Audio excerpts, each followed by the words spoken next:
I am Dr. Keller and my colleague here, Dr. Ardan. So we'll share a little bit about international perspectives today and looking at the economics of COVID. So I'm going to try to screen share here our presentation for you. So just a moment.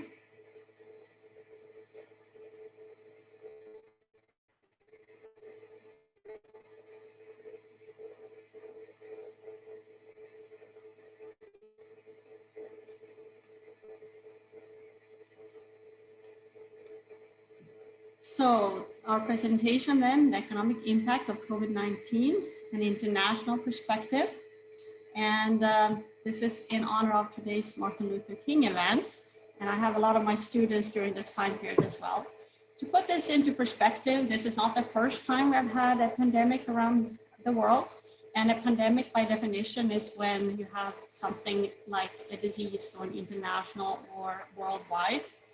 And sometimes we use the term epidemic, but that is more limited to one area. And even AIDS was then called by the World Health Organization a global epidemic. So sometimes it could get kind of close in terms of how we use those terms. We have had some previous problems with pandemics, like the plague of the Justinian around the Byzantine and East Roman Empire. We had the famous Black Death or the bubonic plague. We have the cholera and the Spanish flu. And the Spanish flu, they used actually masks like we're using these days. And in later years, we had the Asian flu, the Hong Kong flu, and the swine flu.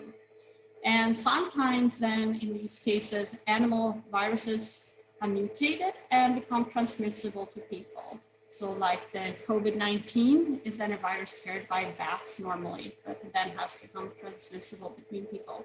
And we have had recent viruses then also from camels, like the Middle East Respiratory Syndrome or MERS, and also from monkeys from the Ebola in Africa.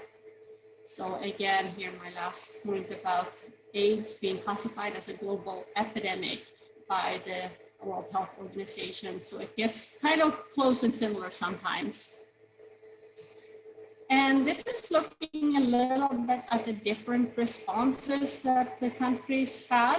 And if we first look at China, for example, many countries have had lockdowns in trying to limit the spread of COVID-19, and they required masks. It was really difficult for them to get food actually, and like their grocery stores would only have like 4 delivery cars, so they had to have the neighborhoods bulk order food deliveries. Sometimes they even had some rotten food delivered in the process. So it wasn't not an easy process and did not have a lot of choice because they had to bulk order. They also restricted travel then to the rest of China. And many people are found to have antibodies that did not get hospitalized initially. So many more people had it than kind of was originally realized. Like even we have many cases that we realize that we have antibodies from people that having had a milder case of it. My brother and his wife, and also my kid's cousin, she's now 13. They have antibodies, so they must have had it then at some point. And this was probably this fall they realized. They weren't sure at first. Italy had strict lockdowns. They had an elderly population because their birth rates have been quite low. So they were at risk because being older is, of course, worse when you get COVID. So they had a high death rate. They had a mask made. It was interesting, actually. I read some Italian newspaper articles in Italian about a Wuhan stand in Milan where it first started. So that definitely could have contributed. And in Spain, they had a lockdown that was very strict as well with mandatory masks for those that were above 5 years old. In France, they also had lockdowns and they made masks mandatory in some places that had more outbreaks. And they actually had to write prior notes where they were going, like going to the grocery stores. So they could not be caught in the wrong place that didn't match their note. So they were trying to be strict about it if the cops would check where you were going. In the UK, on the other hand, they didn't have to have prior notes and such, so they could go to grocery stores. They also had then strict lockdowns. And masks were required from about mid-July 2020 to align then more with Europe. But they have had a lot of spreads, and probably I think the tube, their subway, could have contributed, and maybe also contributed to higher rates in New York. It's very tight, especially during rush hour, and having been in London during some of those rush hours, it's so tight that sometimes it can't fit in and I can squeeze in, and sometimes I can't even squeeze in. So it's very tight between people sometimes. So if you don't realize that there is a disease going on, I can see that it probably spread a lot in subways, maybe in London and New York and other places, like maybe even Paris, etc. Before people even realized that they had to be careful and try to wear masks and such. In Sweden, for example, I'll get to that next. They were then recommended that people try to walk to work instead of using the subway, for example. They closed the high schools and colleges initially and passed the law so they would be able to also close the lower levels of education and go online if needed, but they never did. So my kids' cousins were actually in school the whole time. And then they had capacity restrictions even back in March, no more than 50 and such, but later they've had restrictions no more than 10, no more than 8. So the restrictions have really gotten smaller. And then they had recommendations of social distancing, that people had to keep 2 meters away, like 6 feet here, 6 feet. But they actually never required masks because they said it would give a false sense of security. So that was their argument.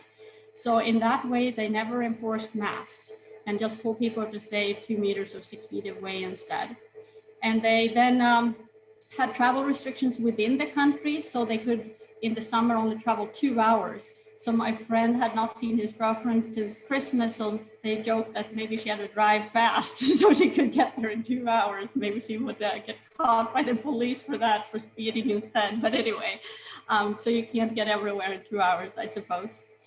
They also then were protecting the elderly from early on and putting plexiglasses up so people could only visit their parents and grandparents through plexiglass and things like that in order to protect them from the virus and getting the spread. Now they are also the first ones to get vaccinated. And by looking at some of the graphs that are available, we can see, I will show you a different graph next that kind of summarizes all of this. But most countries then closed schools at some or all levels, and most countries restricted unessential work. They also restricted public gatherings, and they limited travels to different extents and had some kind of government income support. And Dr. Ardan will talk a little bit more about the differences between countries like the US and other countries. There were quite some variations on how much support that were given out to help people that lost income and such. So this next graph that I have, that shows kind of a summary of how restrictive different countries were. So here you can kind of see which countries were more restrictive.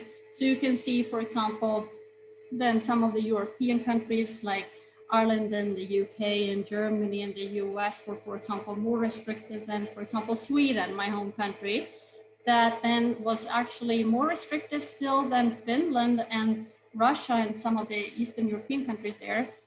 Ardan will talk a little bit more about those countries later as well. So you can kind of see here and get a sense for the differences. And I was kind of interested in looking at Sweden, and of course we do have a lighter level of coloring here, but I guess they kind of gave a lot of recommendations what people should do. And the biggest difference was the map on masks. They were the outliers, so they did not require masks. Instead, that people would social distance. But in other graphs, they kind of were more in line with many of the other countries as well. But some countries then have stricter restrictions and some have less strict restrictions. Finland, I was surprised, had a very low death rate, only like 250 people, but they then were encouraging people to social distance. Sweden, we have about 1 per person, so we have lots of space, but Finland has even more than we do. So they were actually able to keep their death rate very low as a result. So you can kind of see big differences around the world in terms of policy, how many cases, and some of it has to do with the urban spread in many of the bigger cities. The spread was then much quicker, maybe due to the tube or the subways, for example, than in other areas. So there's big variations within countries as well. So these are some of the numbers for economic growth. So looking at, for example, the restrictions we took to try to limit the spread, that also decreased the amount of business that could be done in that country. Many then also kind of made more specific requirements that only essential work could be done. But even in Sweden, you could see that many restaurants and cafes were cut in half. Some of my friends, their cafe was only seeing half the revenues, for example. But you can see some of the differences here. So the US then has a negative growth rate of 3.7, which is unusually large for any recession. This is a very large recession for us. And some countries have done even worse, but this is a big difference in terms of being less than we could produce last year, the previous year in 1919, compared to this is an estimate for last year of 2020. So 2020 was then seeing less production than the previous year. And then China has the only positive number, but you have to put it into perspective. They used to have growth rates of over 10%. They used to be a poor country and growing faster rapidly. They had growth rates of like 6%, and now they have dipped down to 1.9. So this is definitely a big dip for them as well compared to what they are used to. Japan, they have usually had a quite slow economy, but their dip is then quite severe at negative 5.3. But take a look at Britain. I don't know, sometimes I guess I think of the show The Biggest Loser, but I guess this is a big loss. So they have the largest loss of any, 11.4, being a negative number, how much less they produce in 2020 compared to the prior year.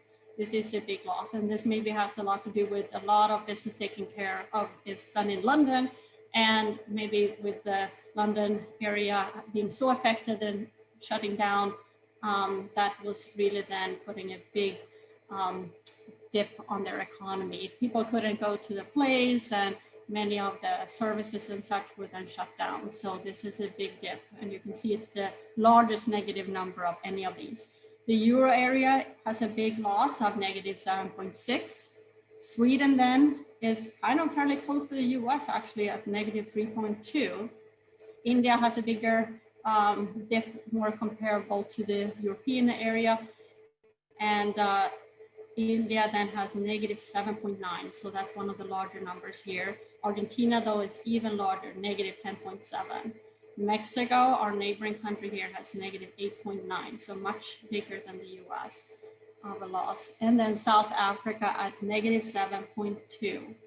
So they definitely have a pretty big loss too. But next, we'll take a look at unemployment numbers. And that they have some strikingly high numbers. So what's like give us in terms of unemployment numbers. The US is at 6.7, and I'm actually surprised that these numbers are not worse. I guess many people are still working from home and not laid off. So 6.7 is a little bit higher than the 6.5 that we used to think was the natural level of unemployment at some point between, but like when internet becoming more popular, it was easier to connect people with. This is then not a lot higher than what we used to have, but we have in recent years been kind of maybe a little bit spoiled with very low numbers. So this is definitely much higher than what we're used to. And China then has 4.2% unemployed, and Japan 2.9% unemployment. We have a hand risen here. Let's see, I read Australia, New Zealand, South Korea, and Vietnam had by far the best responses to COVID-19. South Korea in particular, I thought was impressive because they managed to control the spread in a country that is very densely populated. Any information on these countries' economies? So I think that these economies have fared fairly well. South Korea, though, they had some really early on quick, they got some of the spread early on, but they clamped down really quickly to try to make sure that it didn't spread too much. So I haven't really looked at their economies and their numbers too much. Ardan, Dr. Ardan, do you have any information on those economies? No, I did not specifically look into those ones. Yeah, I don't know if I can try to find any answers while Dr. Ardan speaks or something like that. But in any case, I think to South Korea, then they really kind of locked down pretty quick and shut their borders pretty quick and such to try to not get the spread too bad. I think Australia and New Zealand benefited from being islands. I guess Great Britain didn't benefit so much from that this time, but I think they did not have as big problems of the spread. And they also had quite restrictive economies and limited travel quite a bit. So I think generally speaking, it kind of goes hand in hand when you see that the countries that were the worst hit had the strictest lockdown and had the kind of the biggest problems with their economies. Although I guess I suppose well, in any case, Great Britain, though, I think had such a big loss, but so much of their economy also takes place in London, with people also going to London for many things, and that was very restrictive. So they had a big dip, definitely. And even despite being an island, they have communication straight with France and other countries, and it took a long time before, like it took too much time maybe before we started to see the shutdown in Europe. So it spread really quickly there, much faster than it did to Australia, New Zealand, and other places. So eventually you would have like one person going back on a plane not knowing they were infected, and then you got the first case in a country, and then it started to spread from there. So it took longer before those countries got infected and started to see the spread. So there was more information about what we needed to do by that time. So they were kind of able to limit the spread a little bit more than some of the other countries that got hit first kind of. And let's see, so the Euro area has a quite high unemployment here at 8.3%, Sweden a little bit lower, only 7.7. So there's not a big difference between Europe and Sweden, even though Sweden had less of a kind of severe lockdown. Many people then voluntarily chose to not go out to cafes and restaurants. And since now more recently, they have more restrictions in place on restaurants and gatherings and such. And some on gatherings were taking place very early on. Then India's unemployment is then very high at 9.1. Argentina even higher at 11.7. Mexico at 4.6 is still fairly low. But then South Africa has 30.8. So 1/3 of their population has no work here. But you have to put that into perspective that their economy is maybe not able to support those that want to work with enough employment, because normally their unemployment is about 25%. So really it's only an increase of about 5.8 compared to normal. So I think they need a lot more entrepreneurship with people with new ideas, how to start up companies and hiring people. So I think many are sitting around waiting for someone to offer them a job and trying to find available jobs, and those are very limited. So I think they need a little bit more entrepreneurship. Even normally with 25% unemployment, it's very high, normally speaking. So to put that 30.8% into perspective a little bit.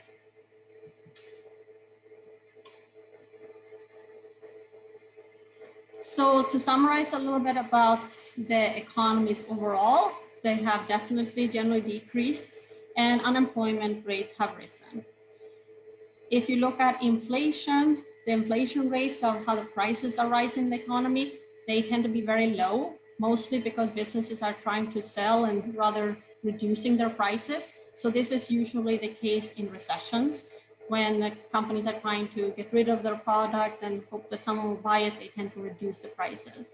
But if you look then at some countries in Europe and the European area overall, the price level in the country has actually fallen, and they have had a deflation. So they have had a big reduction in the prices. So it's not just that they are rising slowly. In those cases, they are actually even falling overall. The whole economy's prices of all their products are overall tending to then fall. So that is very unusual and very drastic. There's very few cases of that in developed countries recently, in the recent decades. And that's despite the fact that monetary policies have then really tried to reduce the interest rates, which we always do when we have economic problems in the economy. We tend to reduce the interest rates to try to help the economy.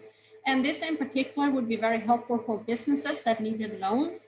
They needed to get some ways of kind of getting through this time period when they have very little revenues and still be able to pay their rents, etc. So in that way, it was a very good thing for those businesses to be able to take out loans at a reduced interest rate. But usually, because to reduce interest rates, the Federal Reserve has to print more money, that usually tends to bring up prices. So the reduction here in aggregate demand and the dampening of the economy is stronger than even monetary's effort to try to then reduce the interest rates. And then if you look at fiscal policies, they have an expanded government support in various ways in different countries. And some countries like the US have much more support than other countries. But definitely in all these countries where they have expanded government support, then also government deficits have risen and that have added to their international and national debts. So Dr. Ardan will talk a little bit about the fiscal responses that some countries had. So she'll take over here. I guess you can ask us questions now or later. I see there's one. I don't know if it's the same one. No, I think it's the same one. Okay. Yeah, I think there was also a raised hand. Did anybody have a question?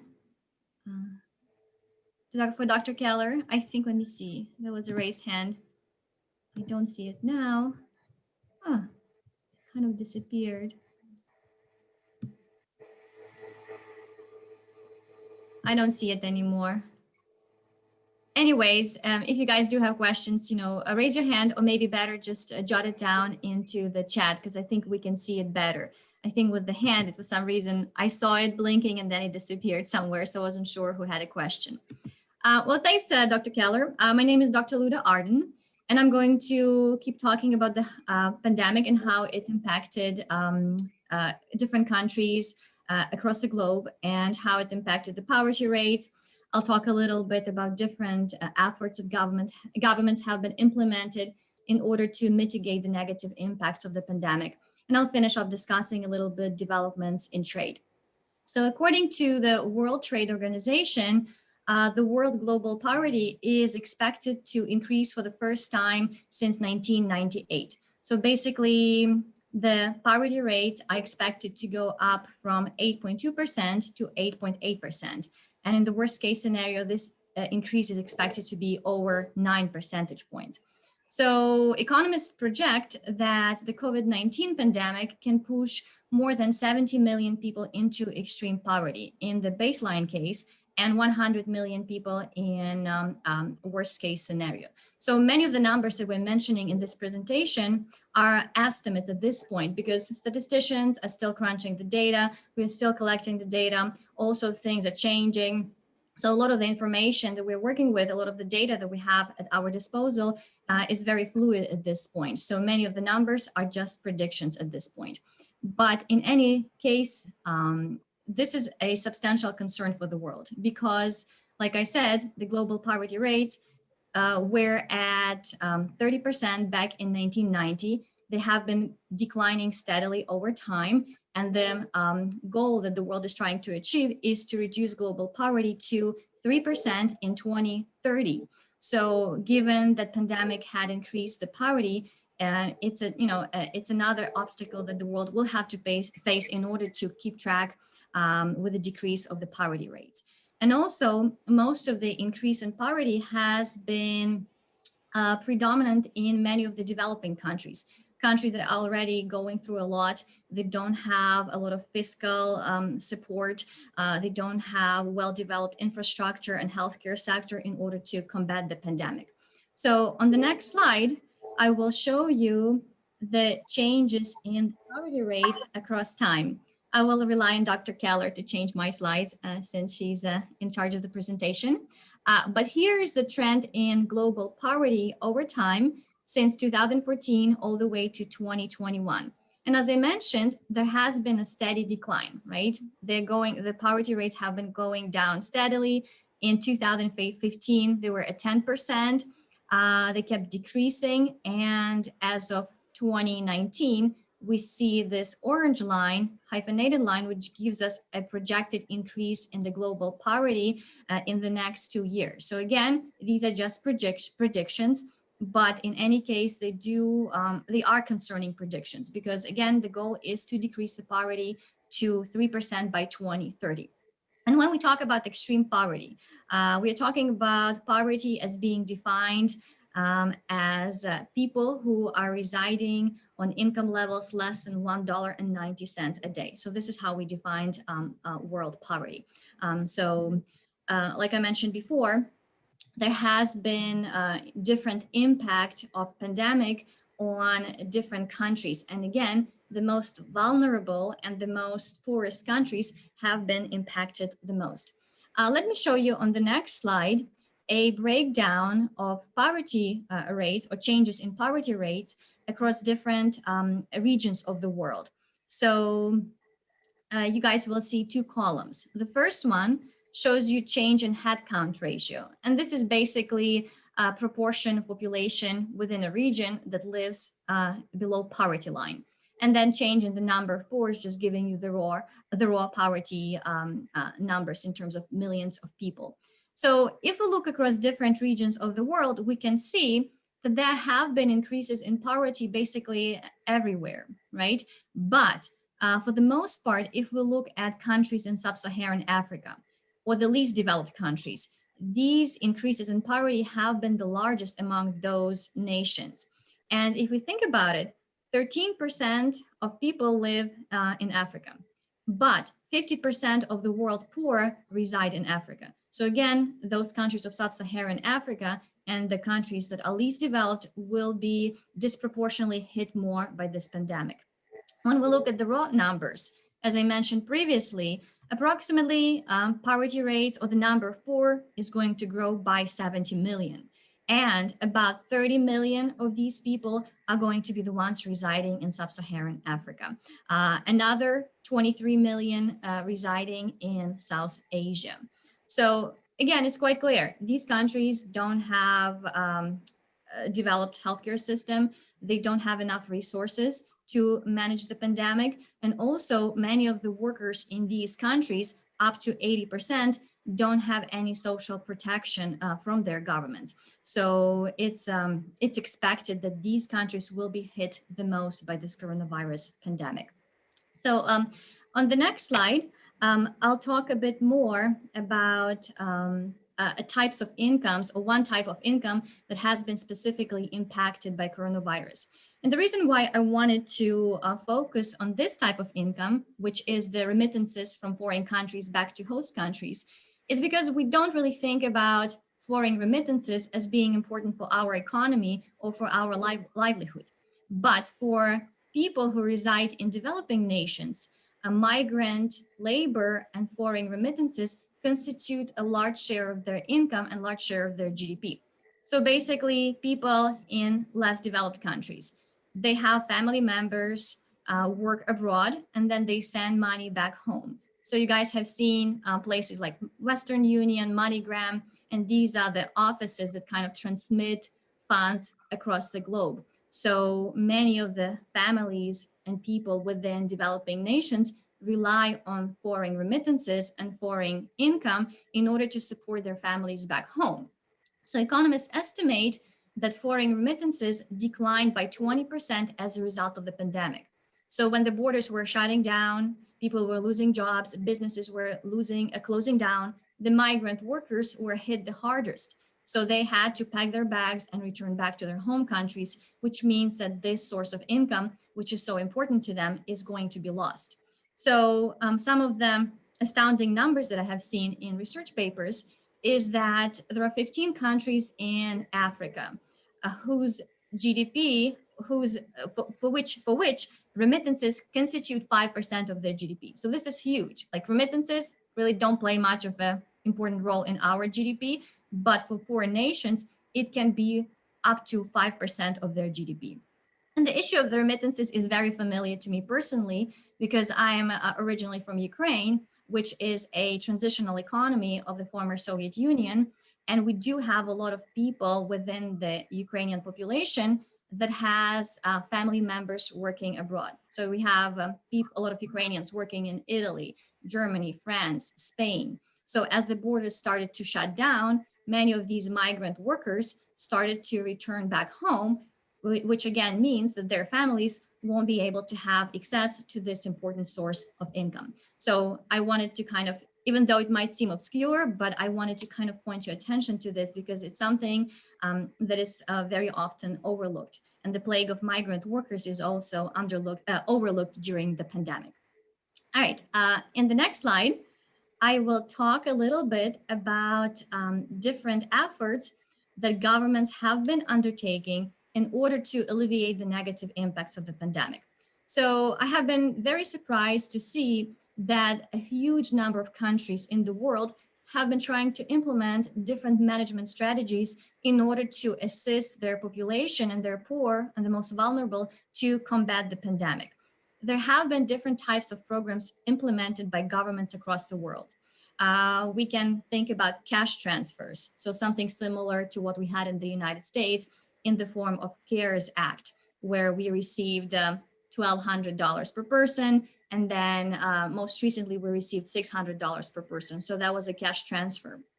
Sometimes governments have been implementing childcare support, social pensions, different types of in-kind vouchers, food distributions, school feedings, assistance with paying utility bills and meeting financial obligations. So it's pretty positive news that so many governments have been working together, or working within their own countries to try to figure out what is the best way to assist its people. But keep in mind, though, that some of the nations are a lot more fortunate than the others. So some have a lot more resources to help their populations. So again, in the United States, we were rather fortunate, even though unfortunately some people complain because for some it's not enough money, some need more help, more assistance. But we were pretty fortunate to receive the stimulus package that we have received, but some have not been that lucky. So on the next page, I wanted to show you a simple chart bar that shows you the fraction of GDP that different countries spent on the assistance. So to your left, you'll see the least developed countries and the resources that governments spend on combating the pandemic. And you guys can see that for least developed countries, it was approximately less than 2% of their GDP. For the most developed countries, or just for the developed countries, it's 4.5%. So we spend a much larger share of our GDP in assisting people throughout the pandemic. And then when we split this assistance by the number of people, the average payment that a person has received in a least developed country is about $17 or close to $18. But then when we look at the developed country, like the United States, the average payment amount was slightly over $1,300. And on the next slide, I actually have two specific examples. One is from Afghanistan, and another one is from my home country, Ukraine. So in Afghanistan, again, very poor country, they don't have much resources to assist their population, but they did distribute free bread in Kabul. They waived electricity bills, they delayed tax filings, and they also provided $50 in essential food staples and hygiene products to people residing in rural areas and $100 for people residing in urban areas. I just wanted to kind of bring these examples as a juxtaposition to type of assistance that we have been getting. And in my home country, which is Ukraine, people did not receive much, but the country did allow the population of people to extend their tax deadline. People received, or elderly received additional $37 in their pension as a one-time increase. And then they received $18 monthly addition for those who are older than 80 years of age. So it's a very small assistance, but again, given that the budget of the country is so depleted, there is nothing, that the country can do in order to assist these vulnerable groups of people. And also in Ukraine, we have observed an increase in salaries to doctors treating COVID-19. So again, it looks like the countries who are richer, more developed, have more resources to combat the pandemic. And unfortunately, the ones who are least developed or transitional economies, have much harder time, and people living within these countries have much harder time dealing with the consequences of the pandemic. And before we end for the day, I wanted to briefly mention the issues in international trade. So on my next slide, I'll show you what has happened to recent trade developments, because I think it's important just to kind of briefly mention it, given that there have been a lot of restrictions on travel, a lot of border closures. There is no, it's not surprised that the trade across within the world has declined. So right now, economists estimate that the global merchandise trade has dropped to by 9 percentage points, or 9.2 percentage points.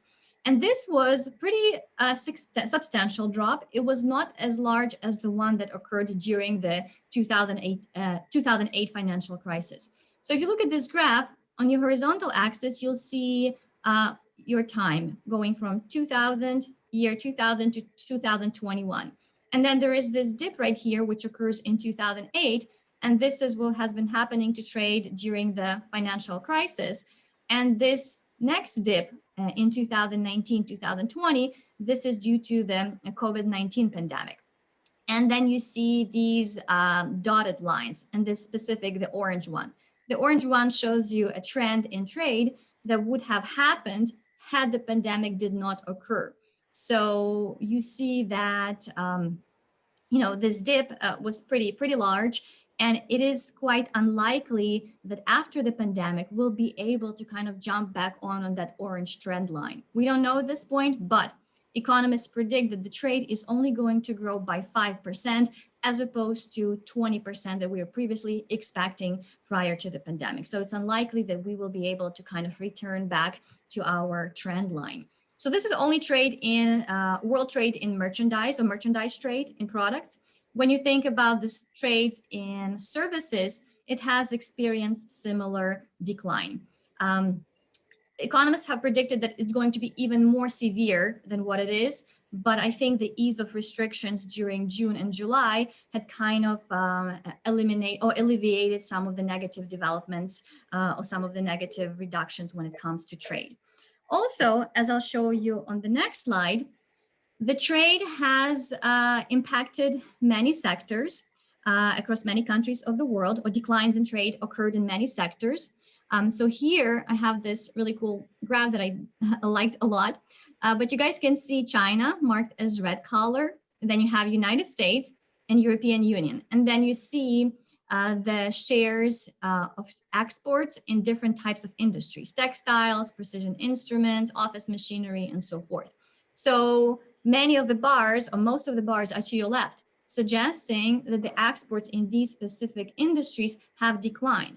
And if we look for the United States more specifically, there have been huge declines in automotive exports and chemical exports.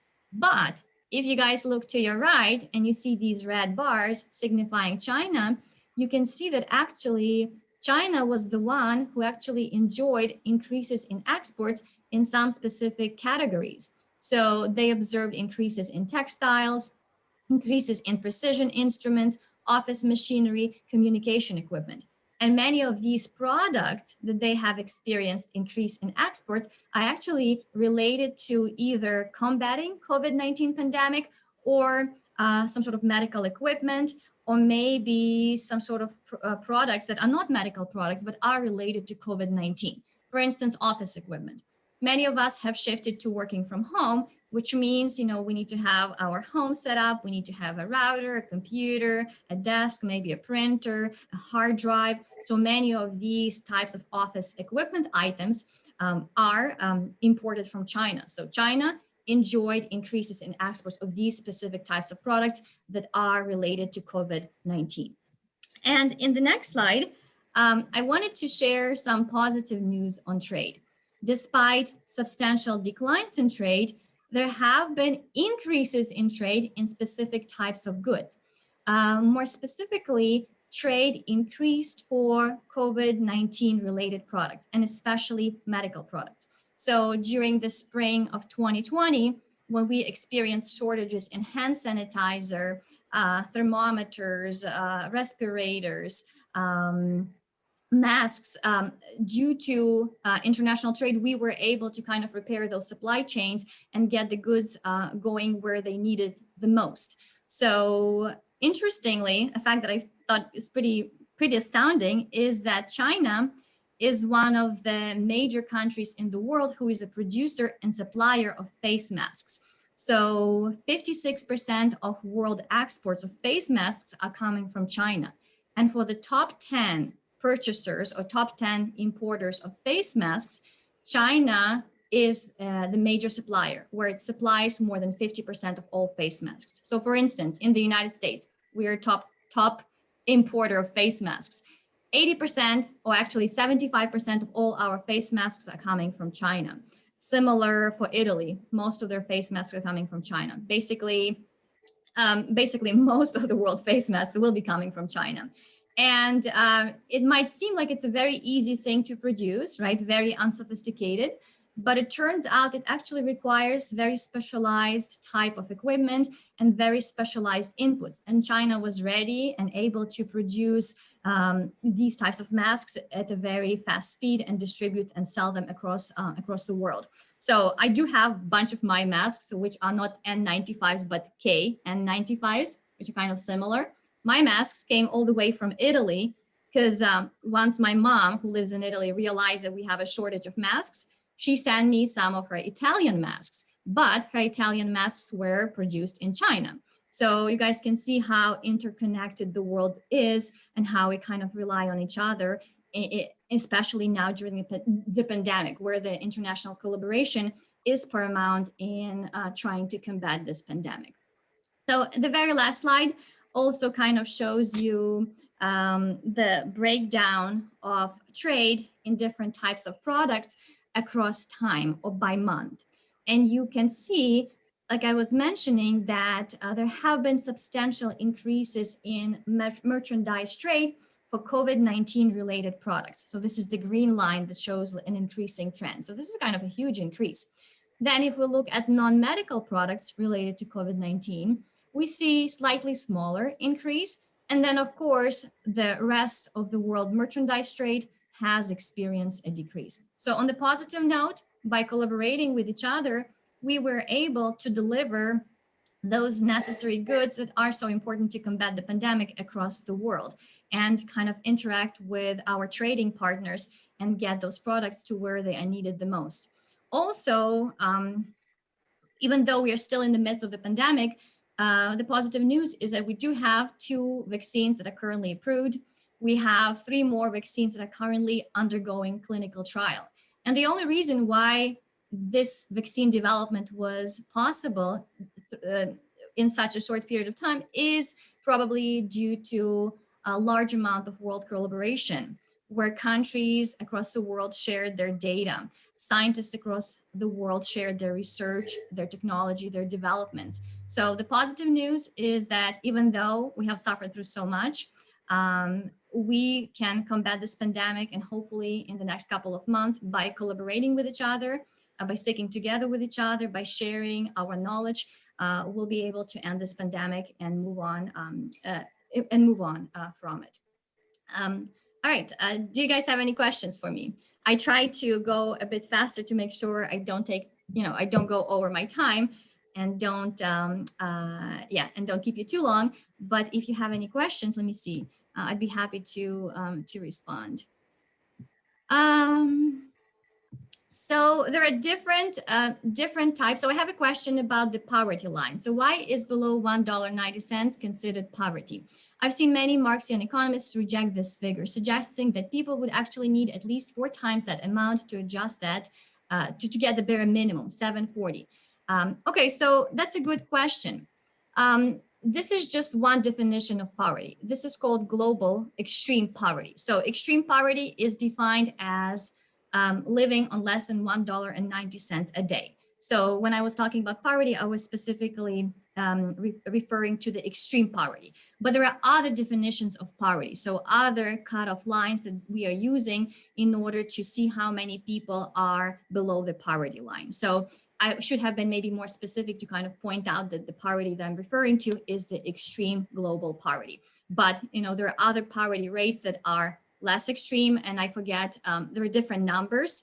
So I think it's like living less than $5 a day. There's something maybe living less than $9 a day and so forth. So there are different cutoff lines that we use in order to define poverty. But this one that I was focusing on is just specifically in reference to extreme poverty. All right, any other questions? I can also just briefly mention a few things about the earlier question. So in Australia, for example, their decrease for last year was negative 3.8, and they had in New Zealand negative 4.3.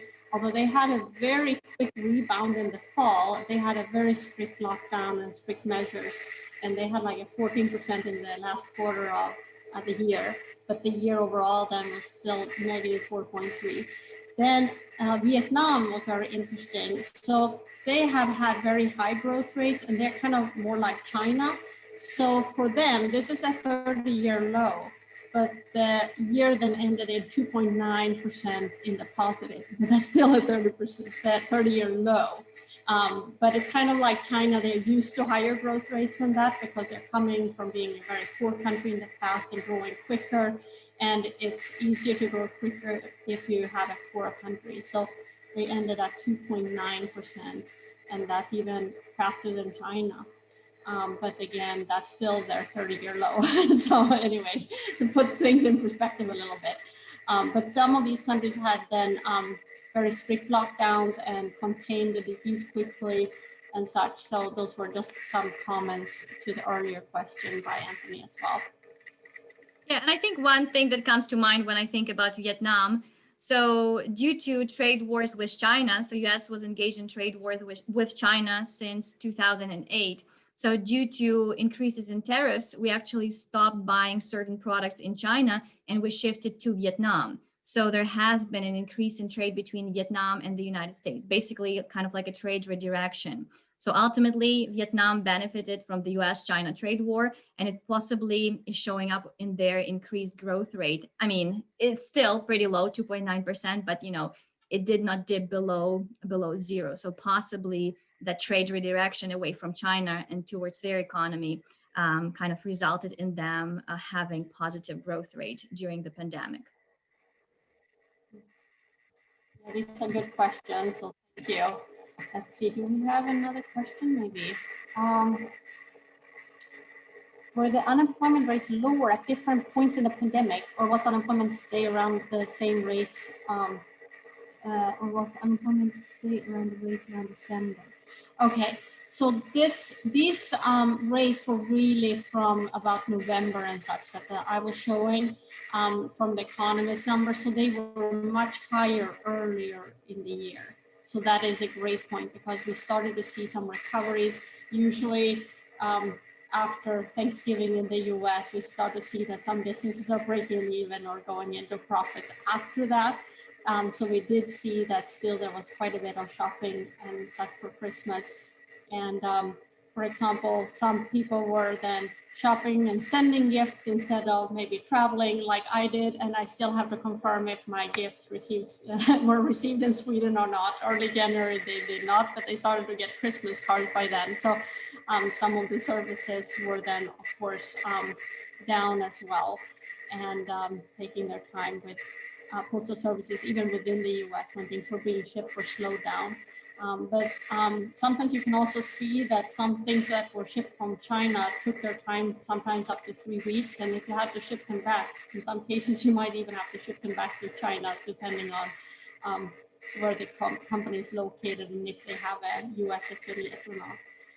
But in any case, definitely most economies picked up in the end of the year. For example, New Zealand then had a big increase of 14% towards the end of the year in the last quarter, compared with their overall was still then a negative 4.3. So definitely that helped. The rates were looking much worse in the beginning of fall and like end of August, early September. The growth rates were lower, much bigger dips. The unemployment rates were much higher then. So definitely the end of the year helped a bit as things started to improve. But we have also seen some cases where the COVID has started to spread more in the fall, like that happened in Sweden. So then they started to restrict the numbers of how many people can be in a group to 8 and 10 and things like that, while in March it was restricting it to 50, for example. So they started to see some upticks again. So in that way, still people were buying a lot of Christmas gifts and things like that. And that really did help economies. More questions? I have a question from Brianna. Are there any recovery plans for international trade?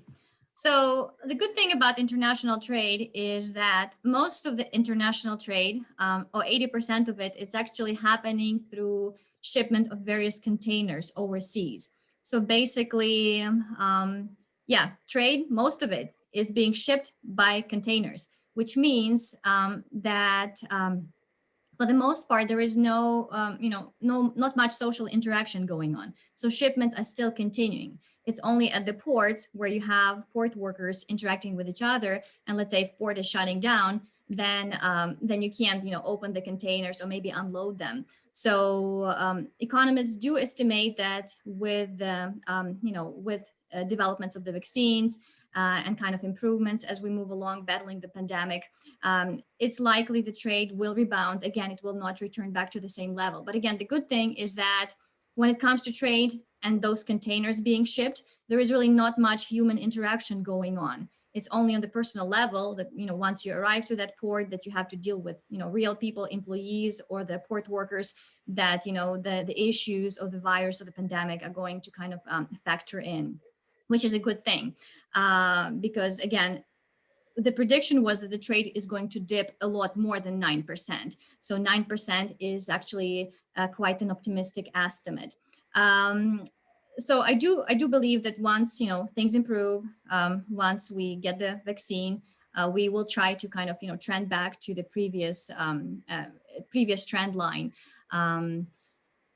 Yeah, I'm not really sure that there is like an overall international plan, but I do believe that in the future, the trade war with China is going to ease up. We kind of, started the negotiations back in early 2020, but then things kind of halted due to the pandemic. So now, once things are going to start getting better with the pandemic, I'm pretty sure the US will try to, renegotiate things with China and kind of get things back on track. So even though there have been some declines, they do not appear to be as bad as we previously expected them to be. And I think with things kind of improving, they will return not to the previous trend lines, but the trade will recover. So that's kind of a positive, at least my positive opinion. That's I think what economists in general estimate when it comes to trade. As for the last question, there is a question, is there a relationship between stricter lockdowns and economic declines, or does it vary depending on factors like age of population, government support, etc.? And definitely there's a lot of other factors that normally will have a big impact on the economies. But if you do look at some of the countries that had the least restrictions, for example, like Sweden and Finland, they had then growth rates that were negative about 3.3% and such, compared to other countries that then had stricter lockdowns. They had then lower growth rates. So definitely it seems like the ones that had stricter lockdown then saw a bigger decline. And even China, for that matter, had then a big decline, and so like Vietnam, for that matter. So if you compare, you can kind of see that there is some relationship. However, it seemed like everyone was affected. So even China at less than 2%, that's still a big decline for them as well. And they did have a strict lockdown. But then Sweden's lockdown was not as strict, but Swedes are really good at following recommendations, which is what they banked on when they gave out the recommendations. And in Finland, for example, the same, they had even less strict restrictions than we did. And we had about the same percentages in terms of decline, at a little over 3% declines. And in that way, you can see that we didn't have as big of dips as the UK, for example, and such. But again, it's not a you can't see it exactly because there's other restrictions in some countries that maybe restrict businesses and growth in normal situations too. So maybe we don't grow as slow, for as fast, for example, even normally speaking. And then when people would not go out and buy things or go to cafes and restaurants as much, then our economy went down anyway, even if we didn't have a strict lockdown. So people's decisions make the economy work, right? So people then made the decisions based on the recommendations, and our economy declined too, but not as much as some of the countries with stricter lockdowns. And then, of course, the population's age is a big factor, in particular in terms of death rates.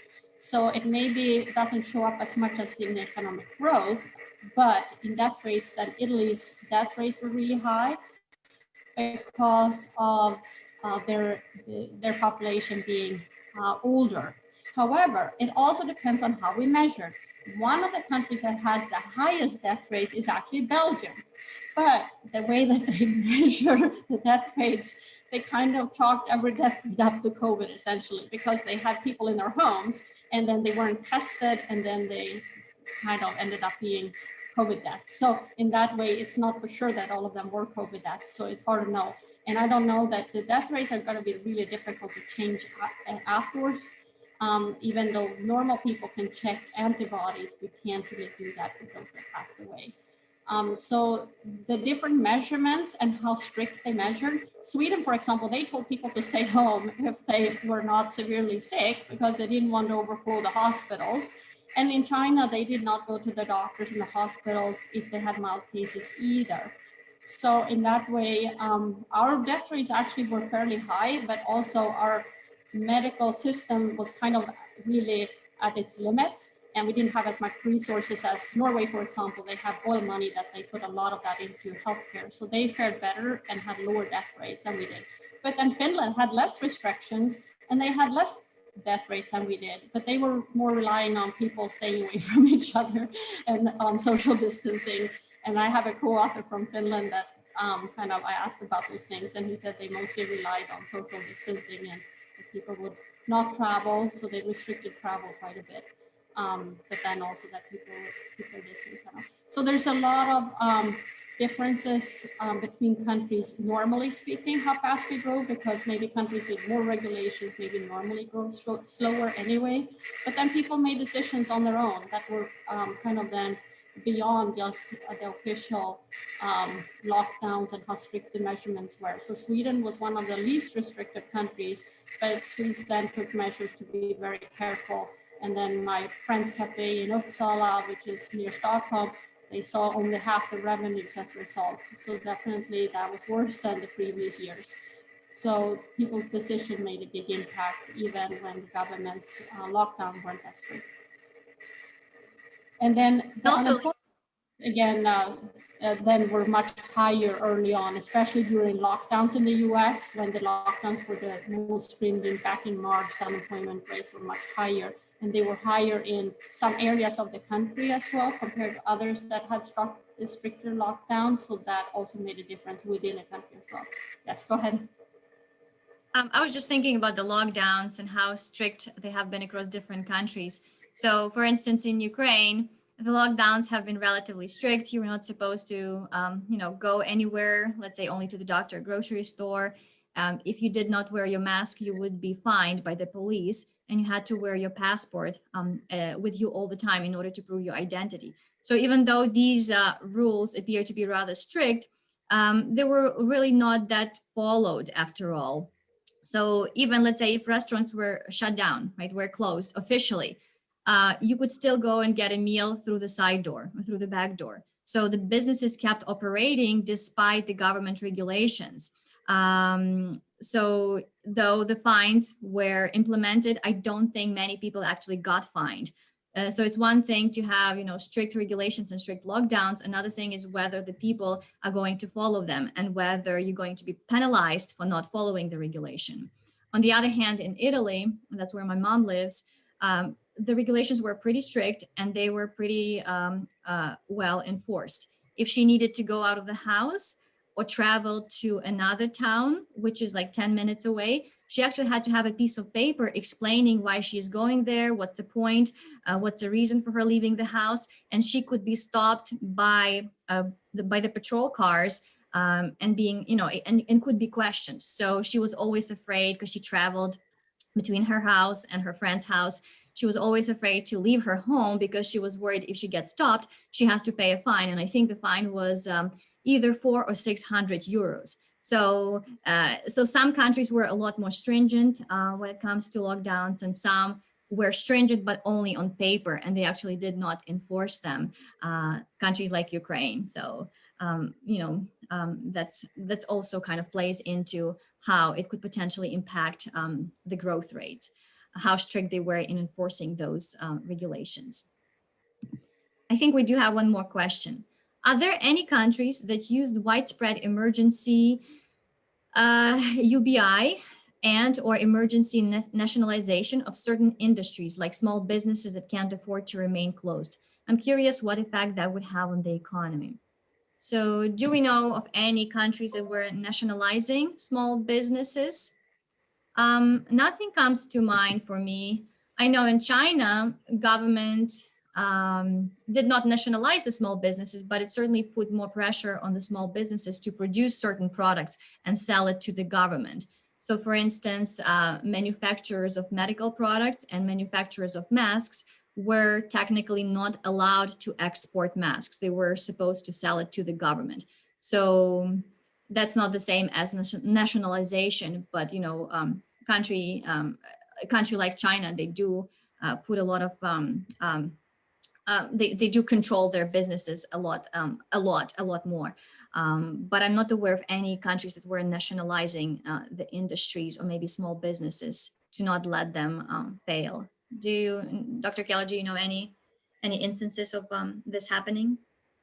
I, I don't either. I just know that in some cases, like the US government tried to help businesses by small business loans and such. But I think that the cases I know of, there has been a lot of businesses shutting down. And I don't think that I've heard of any temporary or permanent national sanctions to keep them going. I think we had kind of a big process in the last 2008 recession, where many countries kind of tried to decide whether they would kind of bail out the businesses or not. And many countries, even like my home country, we were kind of surprised that our government wouldn't bail out some of our national industries and such. And then the US had kind of some of different cases in deciding for each. So I think after that, I think that has almost been less bailouts. And as a result, I'm not really aware that any country has nationalized industries other than putting kind of a lot of pressure or giving them money to produce kind of necessities like masks and medical equipment. But sometimes it has been also voluntary, like even within the US, to convert to producing ventilators and other things, and it has been voluntary. But of course, you can make money selling those to the government, which maybe is a good time when maybe people are not buying cars and other things. So that's maybe just kind of the business is being innovative in that way. But I think we had kind of a big deal about that in the last recession, and many countries started to decide that they wouldn't kind of have the money to bail out too much. But it costs a lot of money even to provide support, like maybe loans and other support as well. So a lot of that has taken place, but maybe it's not as common anymore to nationalize businesses either. The communist days were kind of when the government were producing things, and we started then to see more opening of that and more private businesses. So I haven't seen as much of the reverse, not even in the most recent economic problems I've had this last year. Maybe the one asking the question would know of any such case, or anyone else. So anyway, feel free to bring up any cases that you might know of that we may not have heard of. Let's see, do we have one more question, or was that the last one? I think that was the last one, 7. I think we went through. So thank you so much. And I look forward to seeing some of my students later. And anyone who is watching this and come up with any questions, feel free to email us at keller@svs2u.edu. Like, we have all the same ending. And I'm sure that Dr. Ardan would be happy to take questions too if you have questions for her as well. So feel free to ask any questions that you think of later as well. Yes, feel free to email both of us. And thank you so much for taking time and attending our presentation.